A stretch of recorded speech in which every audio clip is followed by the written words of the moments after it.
I have a complicated relationship with cozy games, with games that are designed to be relaxing and calming and soothing after a long day of work. Because I like a stressful game. I like a weird balance, right? I don't love timers. Timers drive me crazy, but very short timers, extremely stressful, fast paced stuff, I love it. And if something is cozy, I tend to go, okay, well, what are we going to get done? What are we going to do? Let's go. Let's move. Let's get this finished. Let's make progress. Let's finish this and move to the next game. What is my next goal? Games tend to be very goal oriented. And I think a lot about that whenever I'm looking at a cozy game. I think about the issue of goals and relaxing. You don't have goals when you're laying back in a hammock after a long, difficult hike. You're just laying in a hammock. And if your goal is to relax, you're not going to relax. So it's very hard, in my mind, it's very tricky to make a game that is genuinely relaxing because games are about goals and relaxing is about not having those. And somehow, Wanderstop pulled this off, at least for me. I can't think of many games that have done this. Wanderstop, East Shade, maybe a short hike, maybe Spiritfarer. People think Stardew Valley, not so much for me. But I'm always thinking, how in the world do you make a genuinely relaxing game, at least for somebody like me? And I'm happy that I now have not one but two examples that I can point to and dig a little deeper in and try to understand, because this is a type of game design that I really want to learn about, because I think it opens the floodgates to a whole nother way of designing games, because most games are built on goals. And this is a little bit of a subversion of that. And I love that. So today we're talking about Wanderstop. And we're talking about how that relates to game development for me, maybe for you. We'll see how you relate to this. And that's that. At the end of the episode, we'll have a discussion question, which you can join in on in the Discord if you would like. And as always, I never say this at the front of the episode, but you can email me if you like, at anxiousbuddhagames@gmail.com. Let's get started. This is Game, Develop, Repeat, and I'm your host, Chris.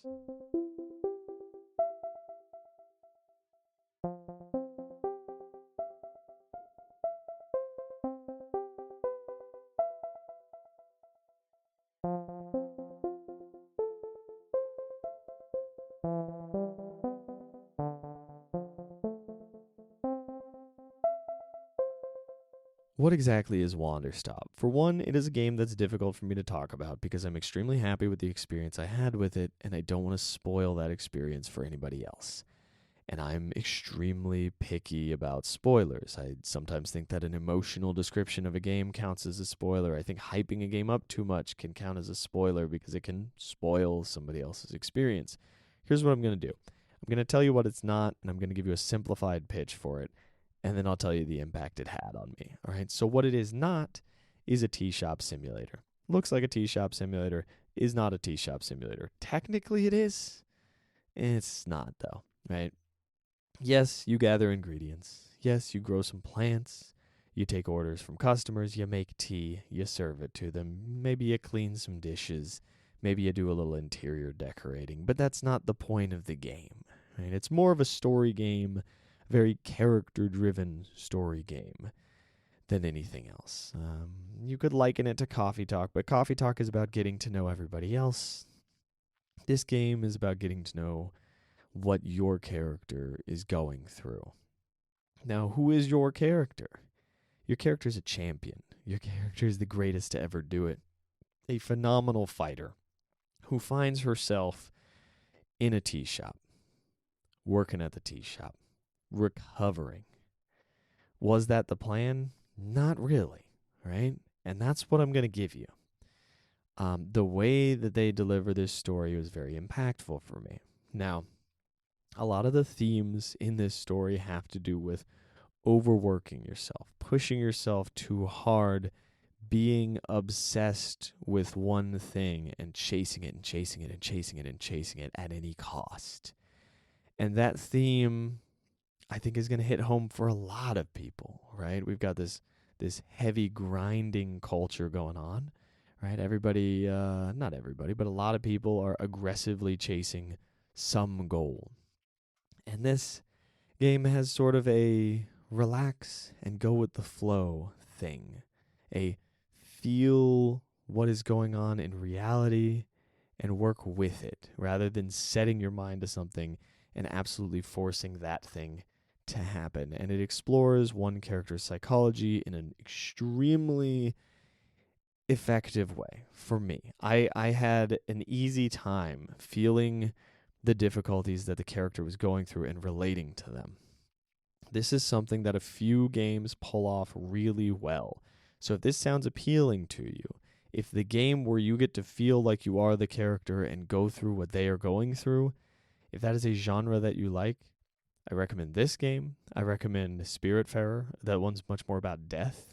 I recommend Celeste, right? That one is a lot of like anxiety, right? This one is Wanderstop is a lot of like overwork, is a lot of chasing goals was a big theme for me on this one. And everybody's going to have their own experience playing any kind of game like this, right? There's always some kind of message that you get that somebody else doesn't get whenever it's a deep like psychological exploration. And then there's something else that this game managed, which is relaxation and calm.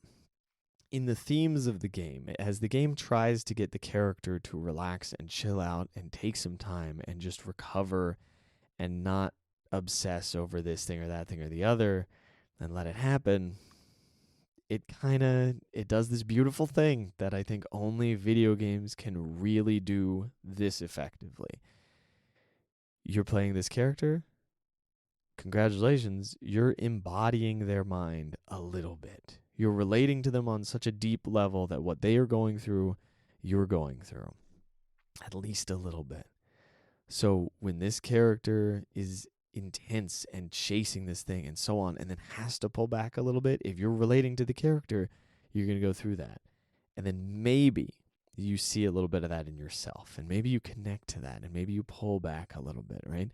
In the same way that Celeste has this incredible mini game that's just tucked in there, just in the middle of the story, where your character is having a panic attack and there's a feather floating, right? Then you have to do something in order to calm down your character by focusing on your breath. And you get through that mini game and you feel that. You connect with that, not just as the character, but as yourself. Wanderstop threads a gameplay narrative through the entire game that makes you go through the journey that the character is going through. And this is a very annoying thing for me to try to describe it. I'm sorry if it ends up sounding like I'm just going on like this like artsy creative process annoying rant thing. So please hear me out for a moment. There's a difference between a walking simulator in which you have a bunch of stuff just happen in front of you, and a game in which you participate in that stuff just a little bit, just a hair. And I think it is so much more powerful if you give the player a little bit of control. In Wanderstop, you have the power to be a little bit impatient. You have the power to say some stuff that shows how impatient you're being, or you can try to be a little more patient, right? You have options to chill out. You can go do miscellaneous stuff, or you can just hang out and wait a little bit. There are things you can do in the downtime, and you as the player are choosing those things, which makes everything else a little more powerful than if you were just watching everything unfold. This is the same effect as if you play a horror game and you have, this is a weird specific thing for me. If you play a horror game and you have no control, you have no power other than walking away, and you have no way of fighting back against the creature, that is not as scary as if you have 3 bullets. You know what I mean? Like, if you have 3 bullets and they can actually do something, then if you waste a bullet, you are the character in the scene who just wasted a bullet and is now going to die as a result of your own actions. If all you can do is run, you're screwed either way. If the creature is going to catch up to you no matter what, you're screwed either way. And you are not as invested in this character. You're not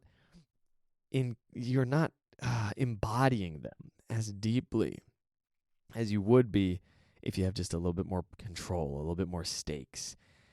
And somehow this game is designed in such a way where you have just enough control over your character that you feel, at least for me, more connected.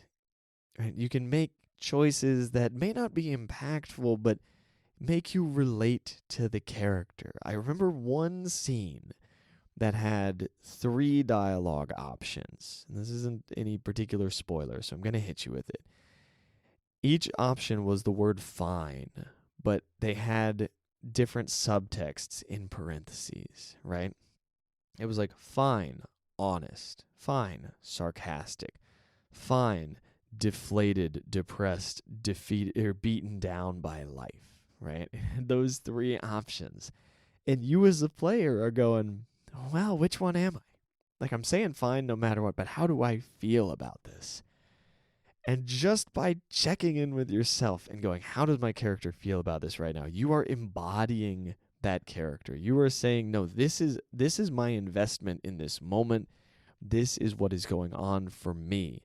And now this character is a little bit more a piece of me.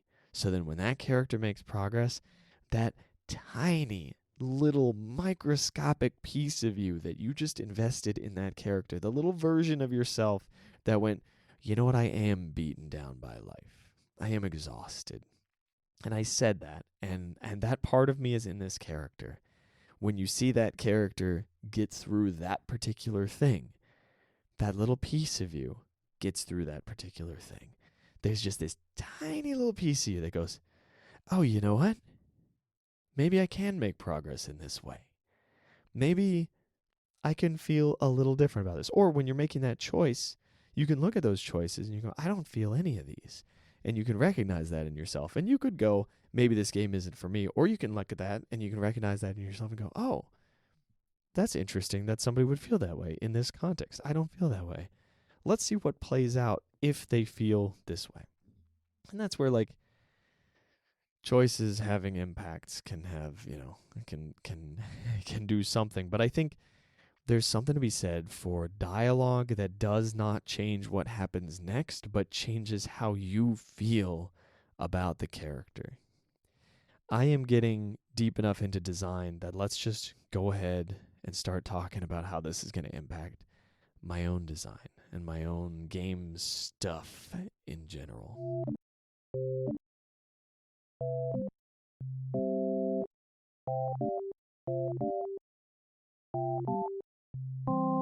I've been slowly exploring and forming the idea of what kind of games I want to make. That is a big question, right? I can jump in there and I can just go, what kind of games do I want to make? I want to make fun games. What do you mean, what kind of games do I want to make? The games that are fun, the games that are enjoyable, the games that other people like. It'll be fun, it'll be good. But what does that mean? Right? And I've reached this point now where I'll play a game and I'll see what impact it has on me, right? I will play a game like Getting Over It with Ben and Fadi, and I'll be like, this makes me so angry, and it would be fun to make people this angry, and that seems enjoyable, and then it kind of makes them get over the fact that they're angry too, but, different people are going to interact with every game differently. And then I play a game like Window Kill, and I go, this is just a fun arcade game, this is so cool, this is so well designed, this is quick and easy and fun. Or I play a kid's game and I go, this is so wholesome and nice and so well created and clear and just structured. Or I play a shooter and I go, oh my God, what a test of skill. I play a war strategy and I go, I love thinking about this and figuring it out. Civilization or something, or Age of Mythology. I'll play those and I'll go, the strategic depth of this, a turn-based tactical RPG. All of these different genres of game have something about them that appeals to me. But there's one element of playing a game that I can't get past lately, and it's driving me a little crazy. If I marathon a game, if I spend a lot of time on a game, if I'm playing it for however long, the day after or 2 days later, do I look at that game and go, I'm really glad I played that. I really enjoyed my time with that, and I got something really cool out of that, and I learned something interesting, and I'm just so happy that somebody made that game, and I'm so honored that they chose to share that part of themselves with me, because I keep running into that.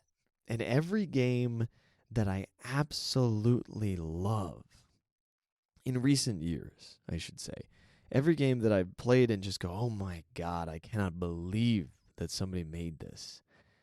There's some little piece of it that is like vulnerable. There's some little part of it where I go, oh, somebody had some real guts to make this. And there's something about Celeste where I go, oh my God, I can't believe somebody made something this real, this much of a depiction of their anxiety. They managed to convey so many feelings in a platformer, and I don't get how they did that. I look at I'm sorry, I'm forgetting the name of the game that I'm talking about right now because I'm focused on the other stuff. Wanderstop. I look at a game like Wanderstop and I go, I can't believe that somebody digested their own internal state enough, or somebody else's, or understood the kind of issues that a person can go through so fully and so completely and so beautifully that they're able to convey it through this game and make me feel stuff, like really connect with it and have moments that are like a punch in the gut that just hit home and connect to reality in a very intense way. And there's games like that, and I don't know. I can't get past it. It's insane how impactful some of these games are. And then I also think back and I go, man, I really loved Front Mission 3 as a kid. Front Mission 3 was my everything for a little while, right? I brought it to show and tell once. It's such a good game. It's so freaking good, right? Or I look at Warcraft 3 and I go, that formed me for a while. That taught me something about getting good at things that you are not good at, right? And I look at all these options and I go, what kind of games do I want to make? Do I want to make vicious satires? Because part of me absolutely does. Do I want to make lighthearted, goofy nonsense? Do I want to just make people laugh, bring a little levity to the situation? Do I want to create these games that make you gaze inward and notice something about yourself and pull it out a little bit and kind of play with it? I feel like there's so many options and all of them are good, and it's such a profound and overwhelming inspiration. And I mean overwhelming in a bad way, by the way. When I play a game like this, I look at it and I go, I cannot believe that somebody made this. And there is a part of me that goes, oh, why am I even doing this, right? But I can't give that voice too much time because the other part of me goes, holy crap, this is possible. There are games, there are so many games that have not been made like this, like Wanderstop, like Celeste, like Spiritfarer, or even something. Let's go the other way with this: Super Hexagon, Window Kill, something that Tetris, something that is just deeply compelling and enjoyable to jump into over and over and over and over again. And I'm just exploring what it is that I want to make. And I can't do that in too much of a heady way and sit down and do this and so on. But I'm excited to get there. I'm nowhere near that point right now, which is very unfortunate. Right now I'm learning it's part of the process. Right now I'm learning some skills, I'm I'm going through some good Oniers videos and just learning a couple fundamental things and you know, I'm going through some fundamental work. And I'm also going through the work of figuring out what it is that I want to make. But, like, the only way is to explore it, right? There is this thing. Here's a hard pivot, and I want you to roll with me on it. It comes straight back to game dev. Excuse me, straight back to game dev. I can speak English. Speaking of speaking English, there is this thing in language acquisition, right? There's this thing in learning a new language where you have two separate skills. Right? You've got listening and you've got speaking, reading and so on, and grammar and blah, blah, blah. But you can listen to a language a ton. You can hear it in your head. You can speak it in your head. You can do all of this stuff. But if you don't actually speak it, it's going to be extremely hard and uncomfortable to speak the language. You can repeat phrases in your head all you want, but if that's all you've been doing for a year and a half, 2 years, and you haven't been speaking, then the moment that you go to speak, you're going to be overwhelmed with, why can't I speak? I know all the words. I can hear them in my head, but I can't say it. I can't form it into a sentence. I can't put these ideas together for some reason. Like, I can understand everything other people say in this language, but I can't put it into words. And that is the issue with me sitting and going, what kind of game do I want to make? And oh, blah, blah, blah. I can't just obsessively ponder what kind of game I want to make. I have to make games. I have to iterate on making different types of games and figure it out. And then once I know what kind of game I want to make, I gotta make that type of game a bunch, right? I can't just theory craft it. I have to test the theories. Now, the good news is testing the theories is not as insane as it sometimes feels to me, right? Like, in my mind, I feel like, oh, I have so many things I have to test in this and that and the other. And it can be a bunch of short prototypes. I don't have to create entire games. I can do small prototypes and then occasionally finish a whole game, right? Because that is a skill too. But I don't know. There is all this coming from just playing Wanderstop, huh? There's a thing that some developers are doing. Actually, there's a thing that a lot of developers, like all the successful games that I can think of, do something really well. And that is make their type of game, right? There's a level of clarity on what the game is doing. You know what I mean? Have you ever played a game where it's unclear what the game is trying to do? If you've played my game, if you've played Soot, you have. Soot is not clear on what it's trying to do. It is a platformer. It's a little bit of a puzzle platformer, but it's a little bit of like a speed running thing because it's got this timer, and it's not executing that well on either of them. I mean, it is and it's not. It is an interesting little thing going on there, right? You can kind of feel the puzzle platformer. You can kind of feel the speedrunner thing because it's got a timer. There's a little bit of like a completionist, finish every level within a certain time frame. You know, there's different little goals tucked away in there, but it's not clear. It's not presenting everything to you in this way where it's like, I know exactly what to do and I know exactly what this game is trying to be. And I think really good games, not to dunk on my own game, I'm still proud of Soot, by the way. Like, that's, I think as a first release, I'm very proud of it, actually. $1 on Steam. Anyway, I think there is something about doing enough game development to start realizing what your game is actually trying to be. Right? You can have the image in your head, you can have clarity about what you want it to be, and then you have to do it enough that you can actually match that clarity to the game that you have made, right? So you can see a landscape perfectly in your head, but can you paint it? No, because you don't know how to do that. At least for me, maybe one of you does. I saw some beautiful freaking art in the showing off progress thing. in the Discord recently somebody who's doing a 3D, what do you call it? An environment, let's just say, that was inspired by Firewatch, right? They're just doing the lighting to try to get it kind of similar to some of the lighting in Firewatch. And it was beautiful. It's very cool.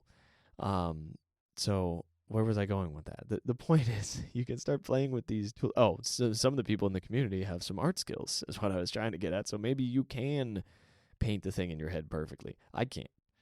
Maybe you can make the game in your head much more clearly than I can at this moment. But the more you do it, the better you're going to get at it. And it can't just be theory crafting. Now, here's the other side of this, because I'm getting into this whole thing right now. I'm falling into the trap of do it over and over and over again. Work, grind. That's exactly the message that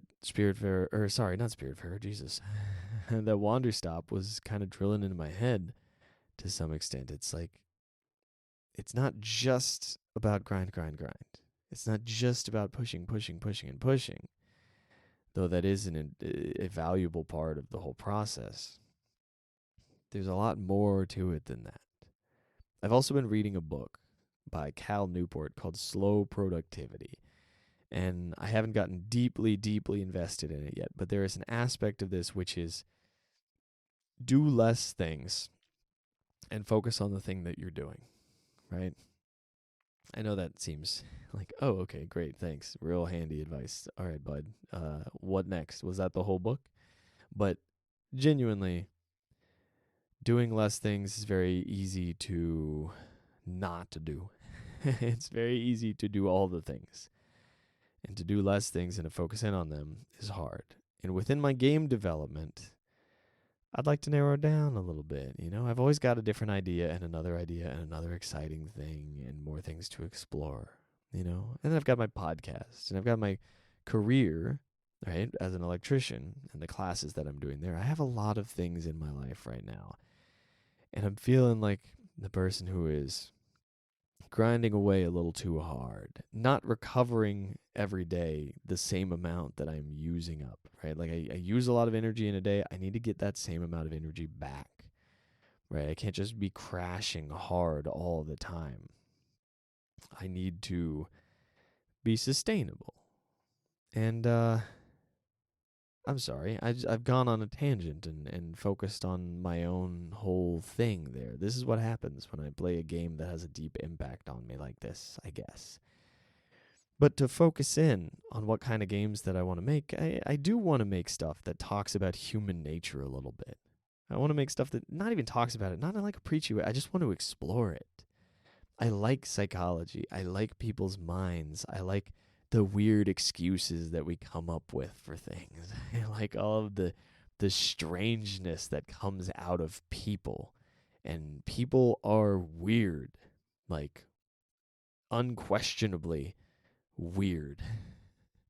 And it's really cool. And I love that. And I want to explore that. And I don't know exactly how. But that, I think, might be a focal point for me going forward. Who knows? Maybe 5 years from now, I'll be like, no, I just really love making cool little arcade games. Maybe not. We'll see.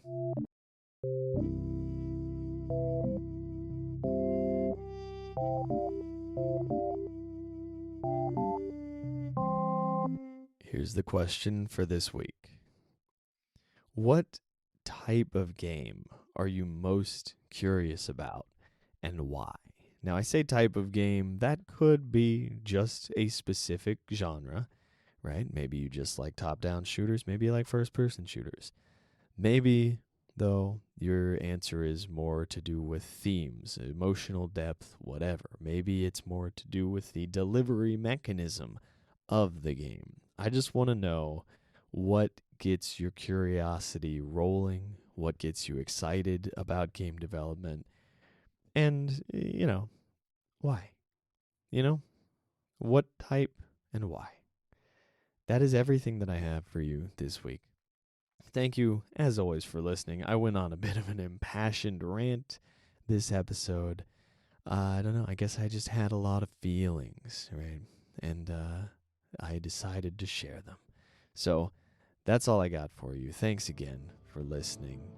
I will see you in the next one. Until then, get out there, make some stuff, and have fun with it. Bye-bye.